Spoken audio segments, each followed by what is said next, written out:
नमस्कार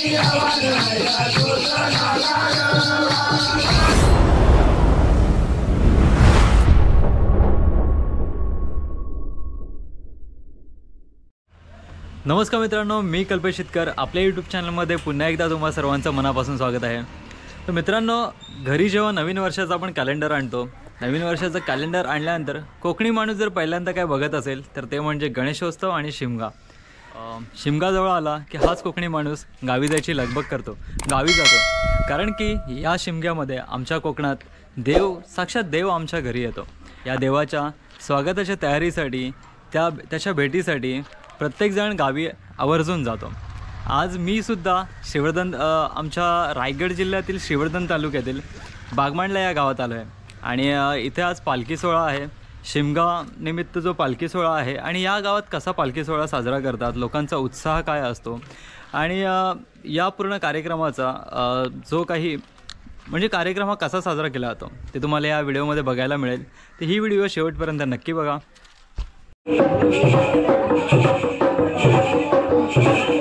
ओय ओय ओय महादेव हो रामाच्या देवलाशी ए चला पटापट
Thank you.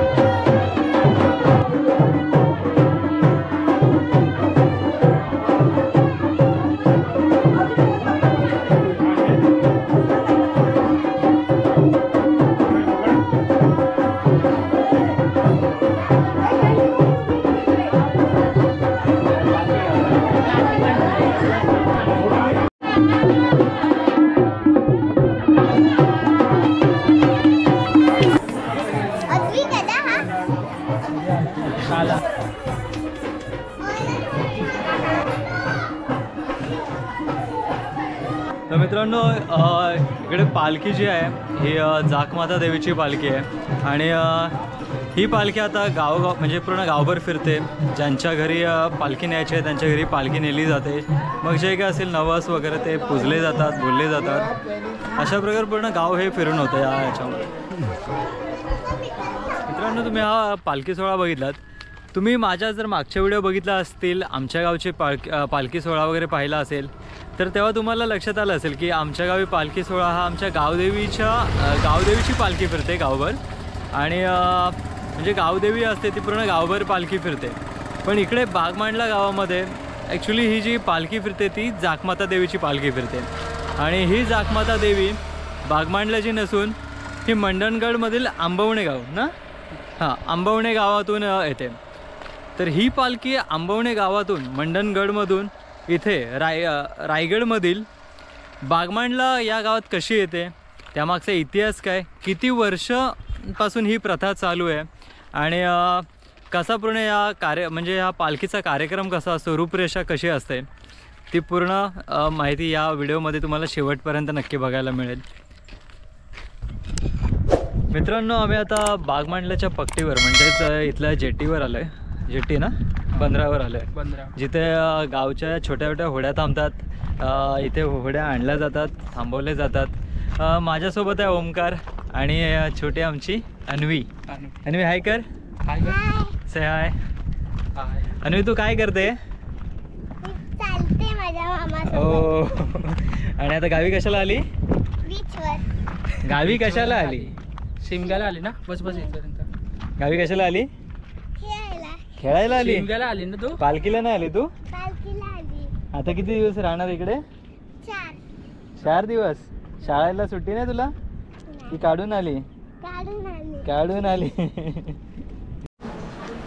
तर मित्रांनो आपल्यासोबत आज आहेत सुनील काका आणि भगवान काका, जे आपल्याला सांगणार आहेत या पालखीबद्दल थोडीफार माहिती देणार आहेत. जे तुम्हाला मला पडलेले प्रश्न आज आपण त्यांना विचारूया. तर काका तुम्ही जरा स्वतःबद्दल तुम्ही सांगा, स्वतःबद्दल माहिती द्या, तुमचं नाव गाव. मी सुनील बांद्रे, आंबवणे बुद्रुक आणि सार्वजनिक डांबरे ग्रामस्थ मंडळाचा मी अध्यक्ष आहे. त्याचप्रमाणे हे आहेत भगवान दामणे, हे आमच्या देवीचे मानकरी आहेत. तर काका मला काही प्रश्न विचारायचे आहेत, तुमची परमिशन असेल तर विचारू का? शुअर, नक्की. तर पहिला प्रश्न असा आहे की ही जाखमाता देवीची पालखी आहे जी आज बागमांडला गावात आली आहे, ती पालखी कुठून आणि कधी निघते आणि या पालखीचा मार्गक्रम कसा असतो, तसेच किती गावातून फिरते? साधारणपणे जर शिमगा सुरू झाल्यानंतर पहिली होळी लागते, त्याला आपण त्या दिवशी पण फाग होतात पहिला. आणि दुसऱ्या होळीला पालखी आपली बाहेर पडते. संध्याकाळी ठीक 7 वाजता देवळातून बाहेर पडते. गावामध्ये सर्व मानकऱ्यांची घरं घेऊन, जे आमचे 5 मानकरी त्यांची घरं घेऊन, नंतर मोठे जे मेन मानकरी आहेत, फौजदार म्हणून आहेत तिथे, त्या घरातून ती पालखी मोठ्या मिरवणुकीमध्ये दंडनगरीला प्रस्थान करते. साधारण 2 तासात 2-2.5 कोणत्या गावातून? आंबवण्यातून निघून ती दंडनगरीला रात्री जाते. 1-1:30च्या दरम्यान जाते. दुसऱ्या दिवशी संपूर्ण दंडनगरी बहिरीकोण म्हणजे नवाकोण म्हणतात त्याला, बहिरीवाडी, सुतारवाडी, पंधेरी, संपूर्ण पंधेरी परिसर घेऊन भट्टीवरती वस्ती करते. आणि त्यानंतर दुसऱ्या दिवशी आणखी तिसऱ्या दिवशी ती पेवे कोण, शिवणवाडी, उंबरशेत आणि उंबरशेतवरून ती तिथे बोटीने बागमांडल्यात तिथे, जसे की ती काल आलेली आहे तिसऱ्या दिवशी काल आले.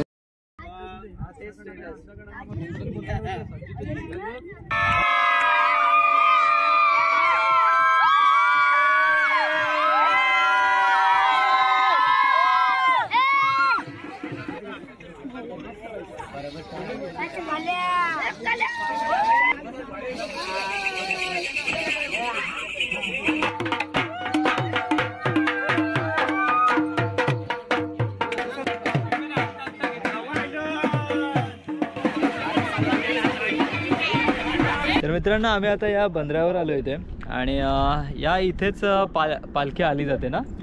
इथून जर माझ्या मागे तुम्ही बघाल तर ही सावित्री नदी आहे आणि त्या साईडला तिकडे रत्नागिरी जिल्ह्याची हद्द चालू होते ना. रत्नागिरी मंडणगड तालुका, रत्नागिरी जिल्हा मंडणगड तालुका. आणि त्याच्या या साईडला म्हणजे सावित्री नदीच्या नंतर या साईडला चालू होतो रायगड जिल्हा श्रीवर्धन तालुका. सो इथून पालखी अशी त्या साईडून फिरत फिरत इकडे येते आणि मग इथूनच परत माघारी तिकडे आंबवणे मंडणगड या गावी जाते. आपण जाऊ ना.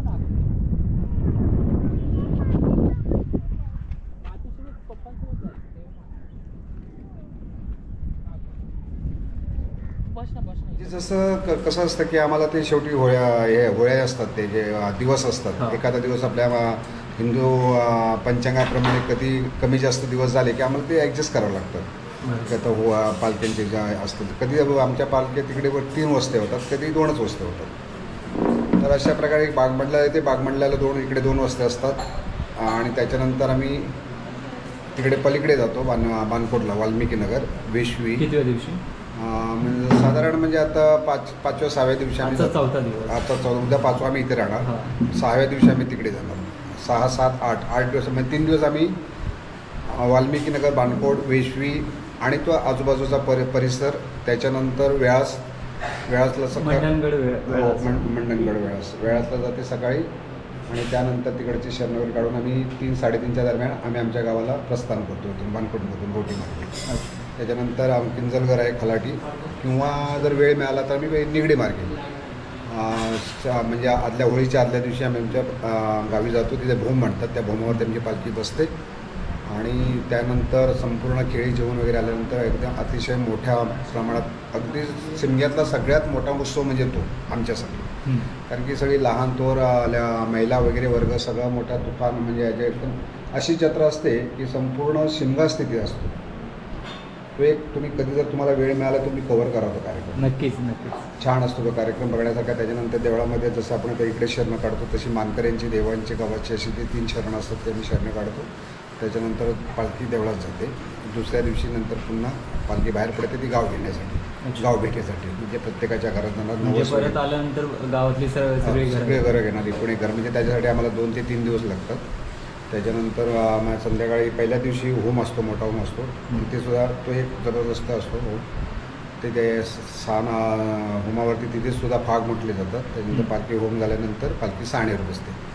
आणि साणेवर दुसऱ्या दिवशी उर्वरित जी घरं असतात ते नियोजन करावं लागतं. शेवटी जर गाव पूर्ण झालं तर आम्ही शक्यतो धुळेटीच्या दिवशी शिमगा साना भरल्यानंतर आम्ही पालखी पुन्हा देवळात जाते. पण जर नाही जमलं तर एखादा दुसरा दिवस वाढवून ती घेतो. जसं की यावर्षी आम्ही 2 दिवस जास्त पालखी ठेवली आहे, कारण की ते आमचंसुद्धा हे असतं, ते एक प्रकारे ते देवीचं देणं वगैरे असतं, ते विशिष्ट दिवशीच द्यावं लागतात. त्याच्यामुळे म्हणजे ज्याला आम्ही म्हणतात हाणून घेतो आम्ही म्हणतात, ते हा एक प्रकार असतो. साधारणतः किती गावं आपण म्हणजे किती गावं? साधारण आता तुम्ही बघा ना, जवळपास पंधेरीचे म्हटलं तरी ते 12 वाड्या त्याच झाल्या. त्याच्यानंतर उंबरशेत, पेवेच्या 3 उंबरशेत 7 आणि ते 10 तिकडेच झाल्या. आणि इकडे बागमंडला इकडे दांडा, टेंबी, हरिहरेश्वर हे सगळं तो संपूर्ण परिसर, तो भातकोळ ना, भातकोळ वगैरे हा संपूर्ण परिसर घेतला जातो. त्याच्यानंतर तिकडे बानकोट संपूर्ण, वाल्मिकी नगर पूर्ण, वेशवी बौद्धवाडी, दुसऱ्या दिवशी वेळास, आणि नंतर ती खलाटी किंजलघर, आणि मग अशी म्हटल्याप्रमाणे जर वेळ मिळाला तर निगडी. ही अशी संपूर्ण नाही म्हटलं तरी 20 गावं तरी सहज होतात. 20 गावं. हो, जवळपास 8 ते 9 दिवसाचा आमचा प्रवास असतो. अनवाणी, पायामध्ये आमच्या अजिबात चप्पल कोणाच्याही नसते. उन्हाताणातून जातो. देवीचा आशीर्वाद, कोणी आजारी पडत नाही, कोणाला काटे टोचत नाही. कुठला अजूनपर्यंत एवढ्या वर्षाच्या इतिहासामध्ये असं कुठलाही प्रसंग आलेला नाही आमच्यावरती की जसं काही असं. म्हणजे सगळे 99% म्हणजे 99% ही मुंबईकर मंडळी असतात.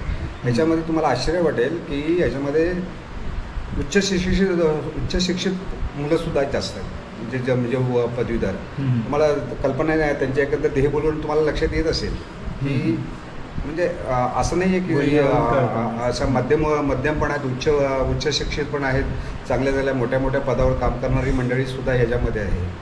म्हणजे संपूर्ण म्हणजे संतुलन म्हणतात ना, पूर्ण संतुलन आहे. असं नाही की एकच कॅटेगरीतला काही एकाच वर्गातले लोक आहेत असं नाही आहे. हे ती सगळी देवीची श्रद्धा आहे, दुसरं काय नाही.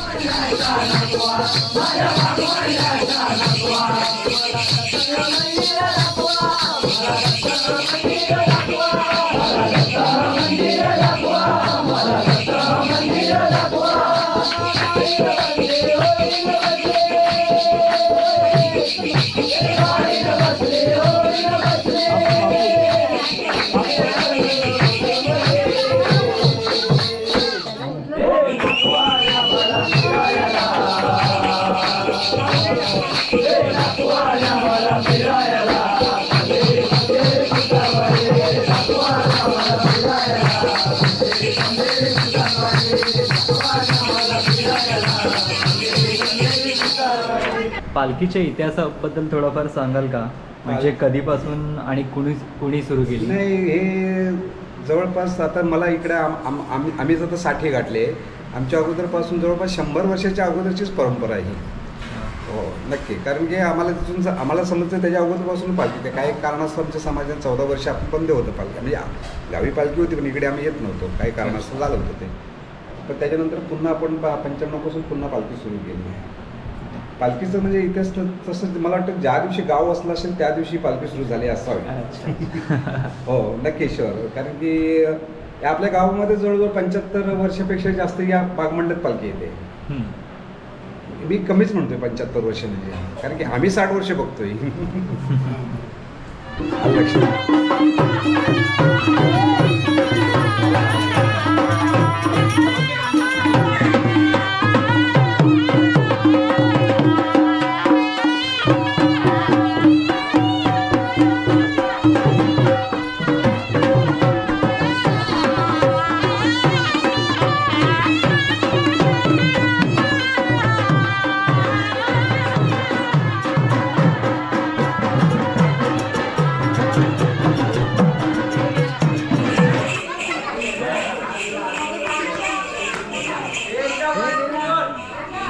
गावचे एक ग्रामस्थ होते, ते चीनला गेले होते कुठेतरी, तर तिकडे ते विसरले होते, म्हणजे तिकडे ते भटकले आणि मग त्यांना ते एक साक्ष